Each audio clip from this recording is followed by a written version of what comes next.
Hey, it's Adele from Let's Get Inky, and I have a double junk journal process video for you today. I am starting off with this image, and I've had this image for a little while, but I didn't quite know what to do with it. And sometimes when I'm flicking through a magazine, some images just, I like and I rip them out, but I have no clue how I'm ever going to make them work. And this was one of them. So here I'm very, very dodgily tearing the bottom of this photo, and as you can see, I didn't do it properly, so I had to make it a bit shorter than I had planned, but we roll with it anyway. And I really liked this image because it was something different. A lot of the time I use quite similar pictures of, fashiony girls, and this one was something a little bit more quirky and not the usual. I am putting this little piece of text underneath that I had left over from a previous page, and I'm doing it very, very strangely. I don't know why I did it that way, but it's stuck there now, and I'm just using my glue stick. My favourite glue sticks to use are the Bostik ones. They're not sponsored, paid with my own money. I like them because the lid isn't a screw lid. I have tried the Yoo-hoo, which is the other large Aussie brand of glue sticks, and the glue just gets forever stuck in the screw cap of those. So I tend to stick to these ones, but you can use any glue stick. I would suggest, if you're starting off with mixed media and with collage, invest in a glue stick that's not the $1 variety. Spend a couple of dollars, because there is a big difference between the cheap ones and the not as cheap ones, I find. For my words on this one, I had cut out this that says trust the timing of your life, and I absolutely love Scrabble. It's a favourite game of mine, and so much so I think I accidentally have 2 copies. I do believe I have 2, maybe because Aaron and I merged houses and we both had one. But I love the look of Scrabble pieces, and for our wedding we actually made a giant Scrabble set with the tiles being probably about maybe 7 by 7 inches or so. And I also use Scrabble tiles a lot in our wedding for the table numbers and bits of decor. So any chance I can use them, I definitely cut them out if I ever see them in a magazine. So here, look, I'm going to be honest with you today, peeps. The day that I filmed this, I felt a bit clunky because I felt like I was doing things in strange orders.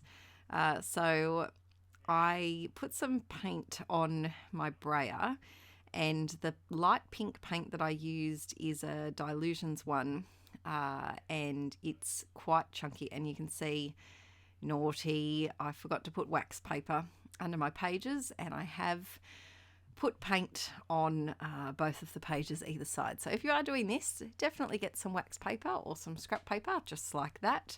Pop it under your page so you don't get paint everywhere like I did. But I wanted to put some paint down but still be able to see the text behind the paint. So instead of just using my brush and plonking it on, the brayer is a really good way because it gives you a mottly finish, and it just looks, it coats the paint a little bit more thinner than if I was to just use my thick paintbrush. I've got this stencil, what brand is it? Could be a Vicky Bouton one, maybe? And I'm grabbing my other art journal. This is an 8x8 Dilutions creative journal. And I've already dirtied my stencil. And so I thought, while it is dirty, I might as well add a little bit of a background on this page. And I've been really loving going back to these pages lately when I feel like making a creative journal page, but I don't feel like getting messy from the start. It's really nice to already have some sort of foundation in there. And we're not finishing this page today. This is for a rainy day later on. But I'm just mirroring the one side to the other. And then I thought, hey, stencil's still dirty. Let's grab another journal. Here's a question for you, peeps. if you art journal or journal in any way, how many journals do you have on the go at the moment? I realised that I think I have 7 or 8, which is a few, but they have different purposes. I would say that there's only this smaller creative journal and the 8x8 one that I just used are the two that are most similar. The others all are a little bit different to each other, but still, 7 or 8 journals is a lot to be working on at the same time. I'd be really interested to know what you're working in. So you can see when the fingers starts tapping, I'm frustrated and I don't know what to do. And so when in doubt, I like to pick up a white pen or a black pen or do something that gives me a little bit of a break from concentrating on what I need to be figuring out what I need to do. And of course, I started doing the white pen and I didn't like it. So I tried to smush it out a little bit. You can still see it. But yeah, I didn't like it tapping. I was feeling very frustrated when I filmed this. I think this is one of the final videos that I filmed at the old house, and I was just not in a good headspace at that point. And looking back at this video, I can tell, because I can see that I was frustrated at different points, and I like the way it turned out in the end. But it was one of those days that it was a bit of a clunky day, and I think it's okay to recognize that when we do art journaling, that not every time we sit down to do a page, it's just going to run smoothly off our fingers and just magically come together. There are days that it's harder to put something together and that we doubt our own work and that we don't like what we create. But I think it's important to try and push through it. And even if it's not your favourite page in the whole entire world, that you can learn something from it and you can figure out what worked and what didn't work, and then work on that yourself. So I'm trying a new stamp, and I do have to find some more stamp pads because I would like to try some new colours, and some of my stamp pads are also drying up a little bit, so I need to get some refills. What is your favourite black stamp pad? Some sort of permanent ink, because I do like to get messy with my watercolors and splatters and sprays and things over the top. I got this stamp probably about a year or 2 ago, and I haven't used it yet. And I thought now is the perfect time to give it a try. At this point, I was kind of feeling a bit of a little bit Alice in Wonderland-y. Just because there was, I don't know why, but I always think of typewriter numbers when I think of Alice in Wonderland. I don't know why that connotation is. I might have maybe I watched a movie or some sort of Alice in Wonderland video that had something like that in it. But I was feeling a little bit Alice in Wonderland-y, lost in a maze type thing. And so I looked for a quote. I didn't find one from there, but I found another quote that I'm just writing up the top here. And then that heart that I stuck down, I had cut out of some of my Inkie Patreon printables from a while ago. And I stuck that down, and it's not popping for me, peeps. So we're going to have to do something to make this heart pop a little bit. I am very vigorously shaking up my paint pen. I think this paint pen is on its way out, and it's one of those, I think I talked about this in a video the other day. It's one of those things, I can't get rid of paint pens and just pens in general until they are literally not working anymore. And it does frustrate me, but I persevere and try to get every last little bit out of them. I'm giving it a double outline. I've been really enjoying doing a double outline lately. It's just something a little bit different. And then I've been going on this big halo lines type thing, and this one didn't work out. The lines are very wonky, and I wish I hadn't done the lines the way that I did, but they're there, and they're there to stay. So we're rolling with it. a few little dotted and dashed lines here and there, and it does make the heart stand out a lot more. I just wish that my lines were straight and followed the correct angles of how they should come out of the heart. So I'm trying to figure out, I still feel like I need something. I need some sort of text or something to put on this right-hand side. And so I find these hearts in a Frankie magazine and I put those on the far right, which does help. I think it ties the big heart in together, and it also gives it a little bit of a pop of red, which you can see in the big heart as well. So I'm sticking that down. I always, if you post things sideways in your journal, do you have a way that you always go? For me, I feel like things always need to face the right-hand side. So if I was to ever journal along something, it's usually facing the right-hand side, if that makes sense, like these hearts are. If I do it the other way, I feel like it's backwards for some reason, and then I can't turn my head. I can't turn left. Bit of a Zoolander reference there. But I just feel like I can't turn my head that way for some silly reason. I don't know why. She's getting the black splats. Watch out, peeps. They're coming out. Now, whenever you do a dark coloured splatter, it's always a bit touch and go. It can go from hooray to, oh no, very, very quickly. But luckily, I didn't have any disaster here. I managed to contain the splatters. But yes, just be careful if you are adding a dark coloured splat that you don't go over the top, which I definitely have done in the past.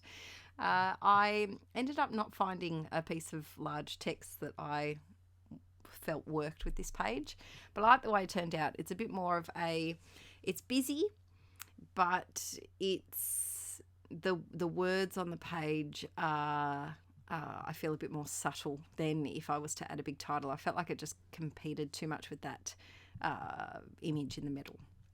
So then I'm adding a bit of a bonus journal page here because I filmed this one and I think it was only about 6 or 7 minutes long.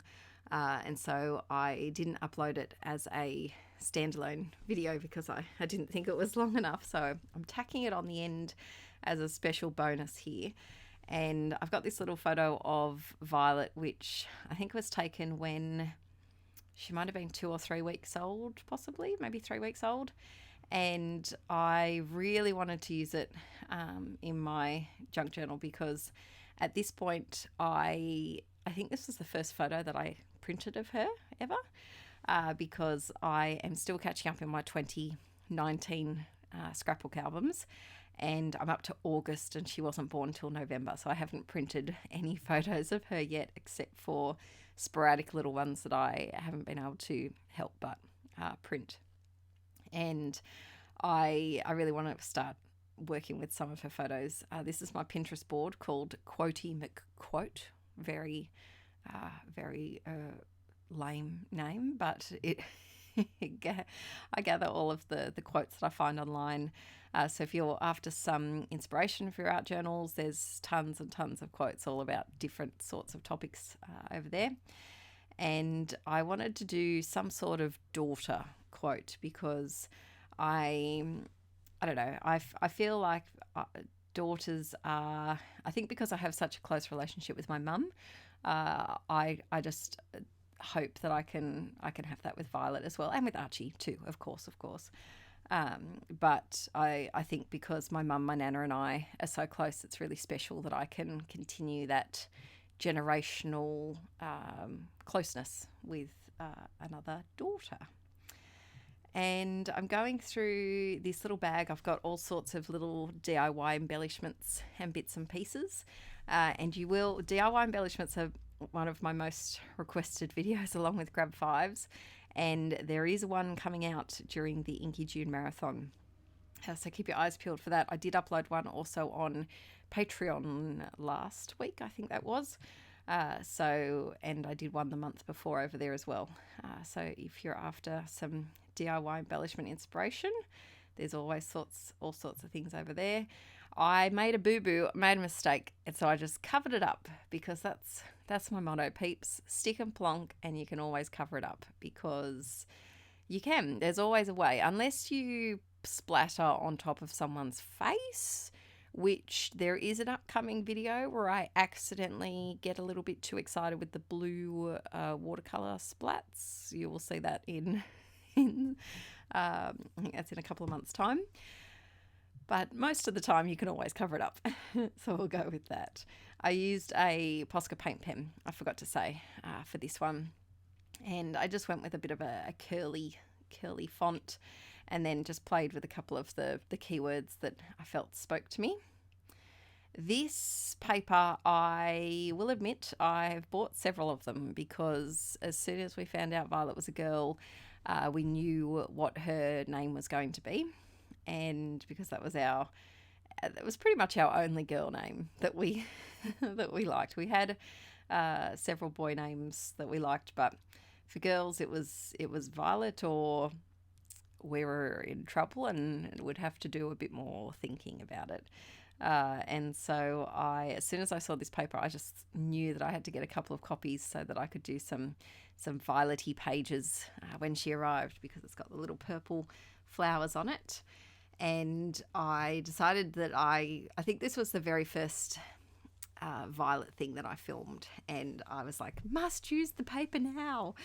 So I grabbed it, and it's nice to use things that really do make you happy. Some craft supplies that really bring some joy to you, and especially things that we have a tendency to sometimes hoard. So I asked over on yesterday's Inkie Quill video if you would like me to give you a bit of a challenge for each day, and a lot of people said yes. So today's challenge is to pick some sort of supply in your craft stash that you absolutely love. It might be a particular paper, it might be a colour of paint, it could be a specific sticker sheet that you've been holding on to, and use it. You don't have to use the whole thing, just use a little bit of it if you want.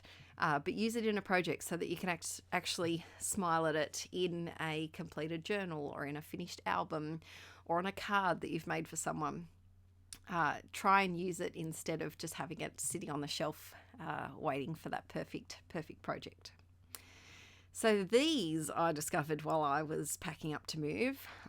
This was in one of my Inkie Quill Patreon art prints, and it was one of the very first ones. So this one was probably from almost 3 years ago, and I had printed the art print onto sticker paper. And I absolutely love these circles. They're something that I've used in a lot of projects over the years. And I found that I had another sheet of them hiding. It had fallen down in my craft room. So I got those and put them in a place that I could see them instead of them being hidden away again.